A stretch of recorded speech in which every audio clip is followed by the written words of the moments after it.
Hi, this is Chapter 7, Part 1, Policy Disposition and Policy Gain. Chapter 7 is the most important lesson for the exam, but it's very long, so I have divided it into 6 different parts. Part 1 is Introduction, and I'm going to talk about Policy Disposition and Policy Gain.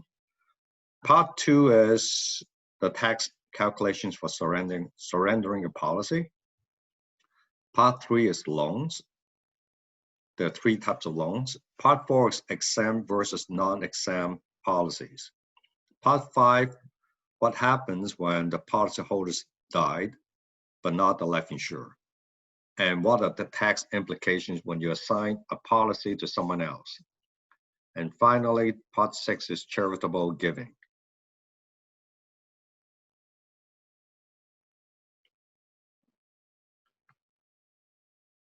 When you dispose of a policy, there are usually tax consequences. If you surrender a policy or transfer its ownership to someone else, it's considered as an actual disposition, And unless you're transferring the policy to your spouse or children, the proceeds are usually taxable. But some events would trigger a deemed disposition, not an actual disposition, even though the policy isn't surrendered or transferred.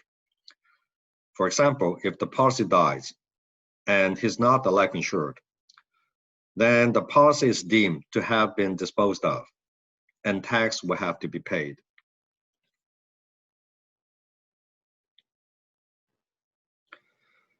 A policy is disposed of under many different circumstances, and these are some of them. For example, when the policyholder surrenders all or part of a policy. The policyholder withdraws some cash from the policy.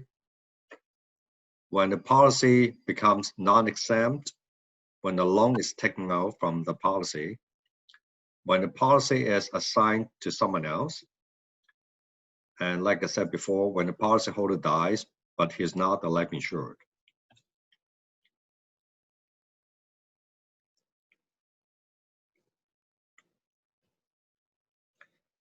If you had a participating whole life policy or UL policy for many years, usually a substantial cash value will have been accumulated. The cash value represents the money you have been depositing in the policy plus the investment returns. And surrendering the policy would render a policy gain that equals to the cash value minus your deposits, so minus your principal. And there are other types of disposition that would also generate policy gains.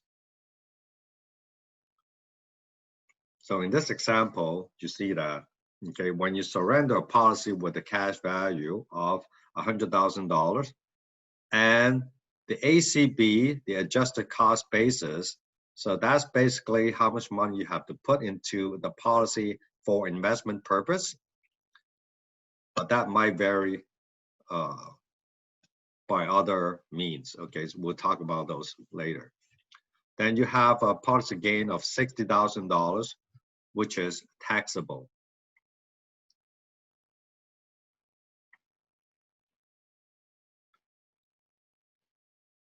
The simplest explanation of adjusted cost basis is the amount of money you put into the policy used for investment purpose, not for cost of insurance. There are other events that increases or decreases the ACB as well, and we'll talk about them later. So when you pay premiums for whole life or UL policy, the premiums have 2 components, and I've mentioned that several times previously. Okay, the 2 components are cost of insurance and investment. If you buy a term life insurance or T100, the premiums you pay are entirely for cost of insurance. There's no investment. But that is different for UL or whole life policies. And the way The ways to calculate ACB are different for 3 different types of policy: G1, G2, and G3. The exam will focus on G2 policies.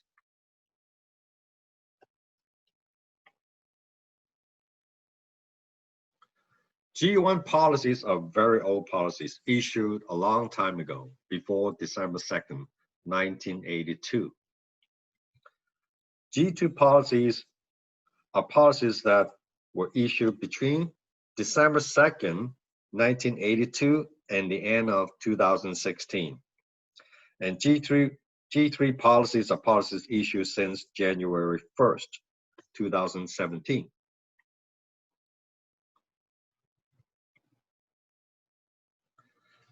So with G1 policies, the premiums are not separated in the cost of insurance and investment for tax calculation purpose.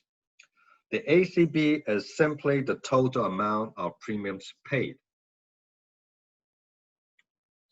And with G2 and G3 policies, the ACB is only the portion of premiums used for investment purpose.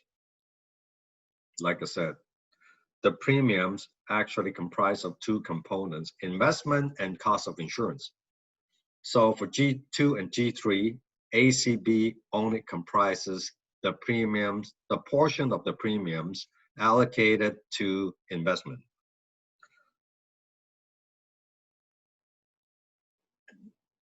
So let's take a look at an example for a G2, G3 policy.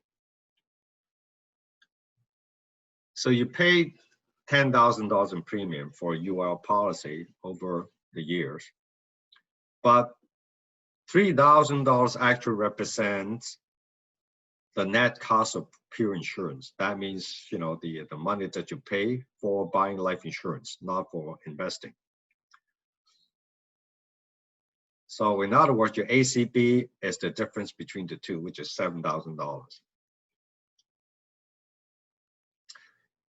If this was a G1 policy, then the ACB would be just $10,000 for a G1 policy, because the entire premiums are considered as your cost base.